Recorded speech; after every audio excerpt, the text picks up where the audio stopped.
is said that every single thing in the universe is vibrating with a particular energy, जिसको कि हम vibrational energy के नाम से भी जानते हैं। यानी कि हर एक ऑब्जेक्ट जो आप सुन, देख या महसूस कर सकते हो वो एक एनर्जी पे वाइब्रेट कर रही है। हालांकि ये एनर्जी सब ऑब्जेक्ट के लिए अलग अलग या सेम भी हो सकती है।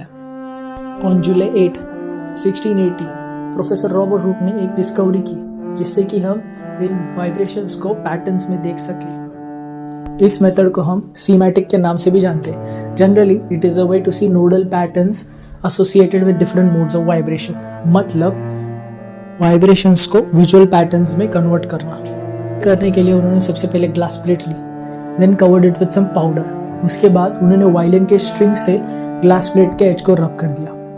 रब करने के बाद it created vibration in the glass plate, जिसकी वजह से पाउडर ने एक बहुत ही सिमेट्रिकल और ब्यूटीफुल पैटर्न बनाया।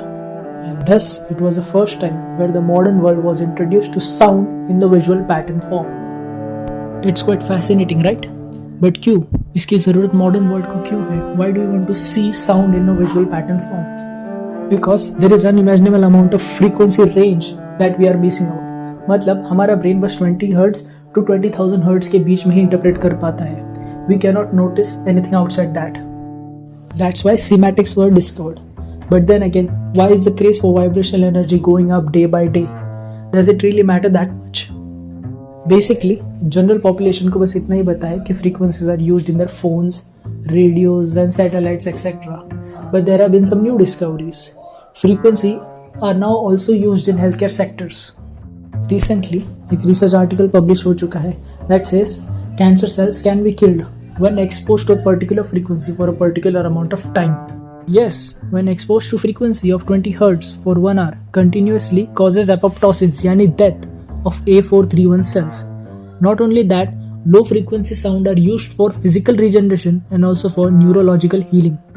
ऐसी बहुत सारी रिसर्चेस इंडिकेट करती है कि लो फ्रीक्वेंसी एक्सपोजर से सिर्फ वुंड्स हील नहीं होते, तो normal stimulation through taste, skin, ear, eyes and nose भी इम्प्रूव होते हैं, यानी कि न्यूरोलॉजिकल रिसेप्टर्स एनहांस होते हैं।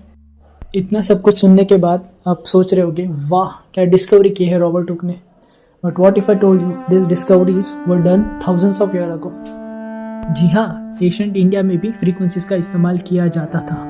हालांकि तभी उसको सीमैटिक्स या फ्रीक्वेंसीज के नाम से नहीं जानते थे, लेकिन उसका नाम था मंत्रास।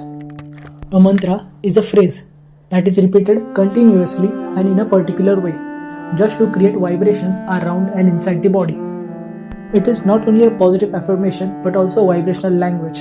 हर मंत्रा की अपनी अपनी फ्रीक्वेंसी होती है जिसके अलग अलग बेनिफिट्स होते हैं। For example, by chanting shanti again and again मन और शरीर के अंदर की चंचलता कम हो जाती है। In fact it is observe that stress, hypertension वैसे प्रॉब्लम भी दूर हो जाते हैं। जब सीमैटिक्स थ्रू वाइब्रेशन को पैटर्न में कन्वर्ट किया जा रहा था, तभी वो ऑब्जर्व किया था कि जितना ब्यूटीफुल और सिमेट्रिकल पैटर्न बनता है उतना ही बेनिफिशियल वो फ्रीक्वेंसी ह्यूमन बॉडी के लिए होती है। और जब साइंटिस्ट ने मंत्रास को सिमेटिक्स के थ्रू पैटर्न्स में कन्वर्ट किया, they made really beautiful and symmetrical patterns, thus proving that mantras are really beneficial for human mind and human body.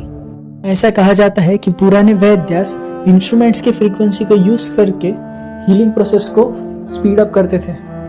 ये इंस्ट्रूमेंट्स बहुत स्पेसिफिक मटेरियल से बनाए जाते थे फॉर क्रिएटिंग स्पेसिफिक फ्रीक्वेंसी। वैसे कभी आपने बारीकी से ऑब्जर्व किया होगा तो you must have notice that every Hindu God has a musical instrument in his hand. भगवान श्री कृष्ण के हाथ में बांसुरी, भगवान महादेव शिव के हाथ में डमरू और भगवान विष्णु के हाथ में शंख। बट ऐसा क्यों? Maybe it's because they use it to create, maintain and destroy the universe. I mean, जब यूनिवर्स क्रिएट हुआ था तब उसकी एक फ्रीक्वेंसी भी क्रिएट हुई थी, and every other frequency that is present in the universe is derived from this frequency and it is called as Om. Yes, in Hinduism it has already been discovered. Such vibrational studies have already taken place in India and unfortunately we have not been able to collect it all.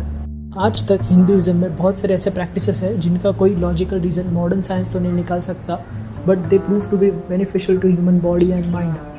For example, the bell. हर बार मंदिर में प्रवेश करते समय हम bell को क्यों रिंग करते हैं? वो कैसी वाइब्रेशंस और कैसी फ्रीक्वेंसीज बाहर देता है, एंड वाई डज इट काम आवर माइंड? ऐसी सारी बातें पढ़ने के बाद ऐसा लगता है कि we are not even close to the level that they were at. Thank you. अगर आपको ऐसी सारी कंटेंट और चाहिए तो प्लीज़ लाइक, शेयर और सब्सक्राइब।